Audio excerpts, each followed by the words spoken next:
अरे बेटा रुक, ये ले। माँ, आप हमेशा ऐसे बांट कर क्यों खाते हो? अकेले अकेले क्यों नहीं खाते? क्योंकि बेटा मिल बांट कर खाने से प्यार बढ़ता है, खुशियाँ बढ़ती है। अच्छा। ए, तेरे इस महीने का किराया कहाँ है? अरे वो मालकिन ने अब तक पैसे नहीं दिए, जैसे ही देंगे ना मैं आपको दे दूंगी। 2 दिन बाद दिवाली है और दिवाली से पहले पहले मुझे मेरा किराया मिल जाना चाहिए। और किराया नहीं मिला तो रूम खाली कर देना, समझी? पता नहीं कहाँ कहाँ से मुंह उठाकर आ जाते हैं गरीब कहीं के। हे भगवान, 2 दिन बाद दिवाली है और मालकिन ने पैसे भी नहीं दिए। घर का किराया, राशन सब लाना बाकी है। मुझे तो ये समझ नहीं आ रहा है कि मैं मुन्नी को क्या जवाब दूंगी। बेटा चल। अच्छा पूजा, हाँ भैया। ये ले, ये सुमित्रा आए तो उसे दे देना, इस महीने की उसकी तनख्वाह है। अच्छा ठीक है भैया।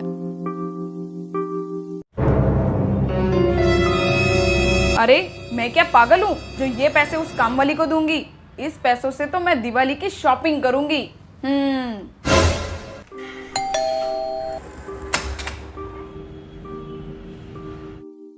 पक्का आज ये पैसे मांगने ही आई होगी। अरे मेम साहब वो। हाँ हाँ, घर में काम बहुत पड़ा है, पहले काम पे लग जा। चल बेटा।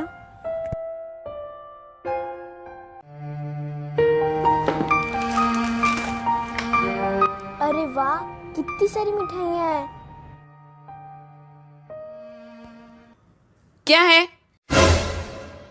ऐसे क्या देख रही है? कभी मिठाई देखी नहीं है क्या? अरे मेम साहब, शायद ये मुझे ढूंढते ढूंढते यहाँ आ गई है। इसे बच्ची समझ के माफ कर दीजिए। चल बेटा।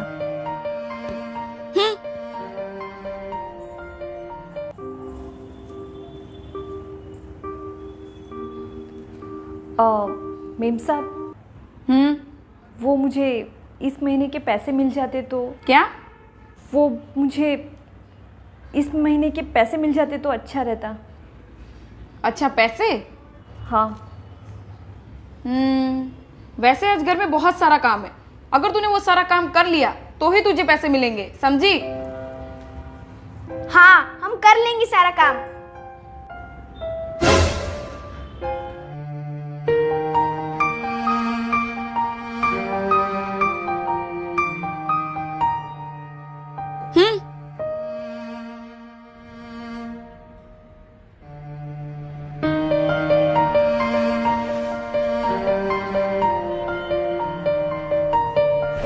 ये कपड़े भी धो।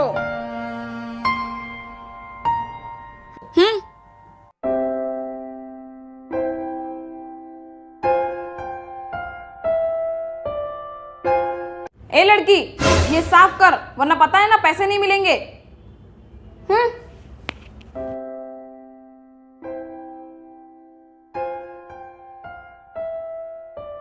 भगवान जी, आपने हमें क्यों गरीब बनाया?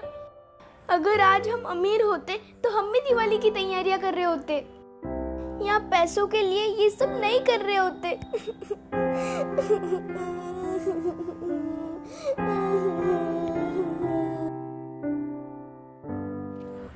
मेम साहब, सारा काम हो गया है, अब आप मुझे पैसे दे दीजिए।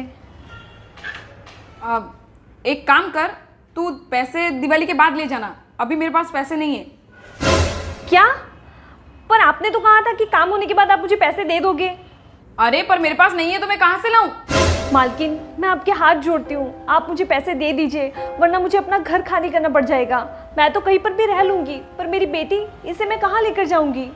तेरा पेट कभी भरता है या नहीं? जब देखो तब पैसे मांगती रहती है। हम तुझे बिना मांगे कितना कुछ देते हैं, लेकिन तू अपनी औकात दिखाई देती है। माँ, अब हम क्या करेंगे? बेटा, मुझे भी कुछ समझ नहीं आ रहा है। पूजा, अरे भैया आप?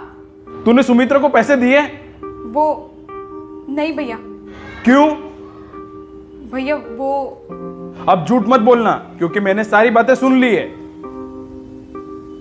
तुझे एक बार भी दया नहीं है सुमित्रा पे कि उसकी मेहनत के पैसे मैं उसे दे दूं? अरे ये बेचारी गरीब है, जब इसे इसकी तनख्वाह मिलेगी तभी ये दिवाली मना पाएगी।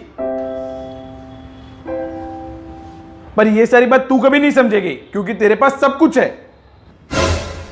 रहने के लिए घर, खाना, पैसे। अरे एक बार इस गरीब की जगह रह के देख, सारी अकल ठिकाने आ जाएगी तेरी।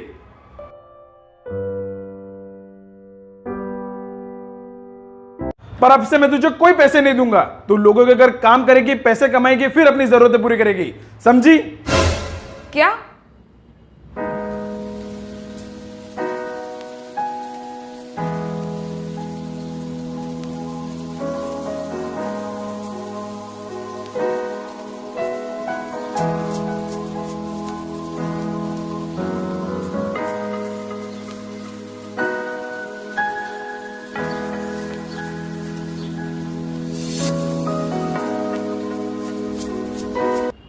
नहीं भैया, ये सब मैं कैसे करूंगी?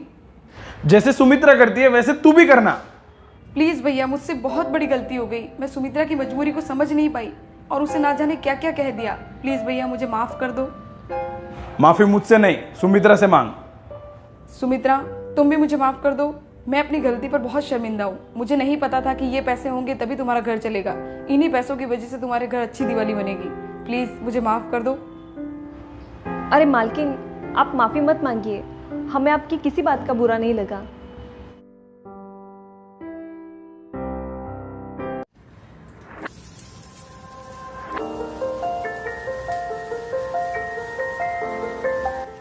ये लो आंटी। वो माँ कहती है कि हमेशा मिल बांट कर खाना चाहिए, इससे प्यार बढ़ता है।